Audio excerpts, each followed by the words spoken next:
Alors, je suis... bon, je fais pas la meuf genre, je suis à la page 254 du livre d'Hamza Boukari Yabara. Je saute des chapitres, je lis les chapitres comme ça, plic-ploc.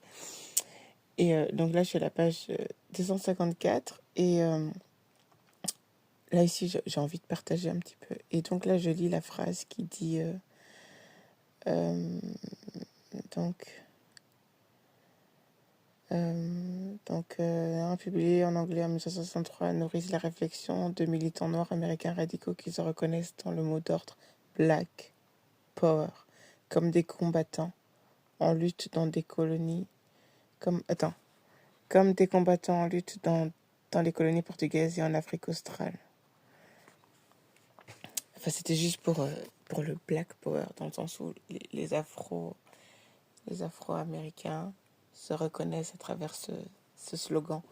Et en fait, moi, il me parle aussi, mais d'une dinguerie. Mais vraiment juste parce que pendant des semaines et des mois, quand j'avais 12 ans, à l'école d'Aiguezé, tous les jours, à chaque fois que je sortais de l'école, t'avais un groupe de blancs, suprémacistes blancs. Alors à l'époque, le code vestimentaire, c'était « je porte des vêtements Longsdale ». En plus, avec un lion dessus, je crois. Je crois que la marque, il y a un lion dessus. C'est vraiment du foutage de gueule. Et il me suivait. Il me suivait, putain. Parce qu'à l'arrière de l'école, t'avais tout un champ de foire. Où c'est comme un parcours comme ça, là, où on faisait du sport et tout. Pour arriver de l'autre côté, où il y avait l'arrêt de bus pour prendre le bus. Et à chaque fois, il me suivait. Et pour que je leur dise... dis white power, dis white power, dis white power. Et Aiguezé est une ville profondément raciste.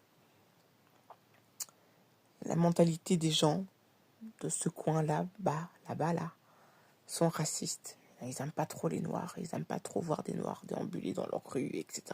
Pas tout le monde, hein, il y en avait des très bons, mais il y en a. Et donc du coup, moi, quand j'entends Black Power, il y a un truc là, chouchou.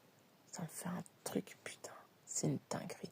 Et en étudiant un petit peu mon identité Congo, je me dis que je viens de la lignée des Panthères. Chouchou, Angola. Je suis de la lignée des Panthères, mon chouchou. Et mes initiales sont KEM. K-M. Qui veut dire noir. Je suis une Black Panther, mon chatin. C'est mon identité la plus profonde. C'est une dinguerie. Je rigole pas, je n'invente pas. Et je suis une Mugenga.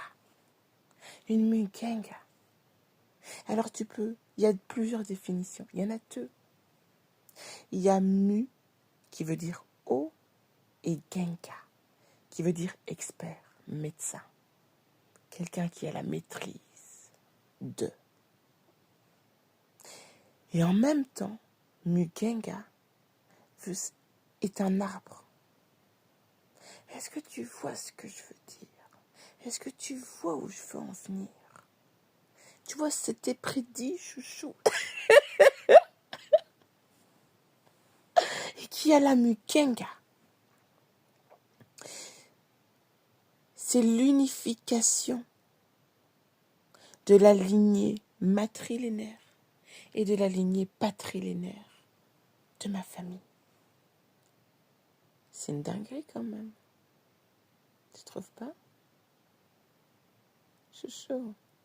Donc vois les symboles. Un arbre, des panthères et le noir. C'est costaud, hein? Et je suis fille de Dzinga. Maman Dzinga. Et mes deux filles sont des Dzinga. Je suis désolée, mais je crois qu'il va pas falloir chipoter avec nous.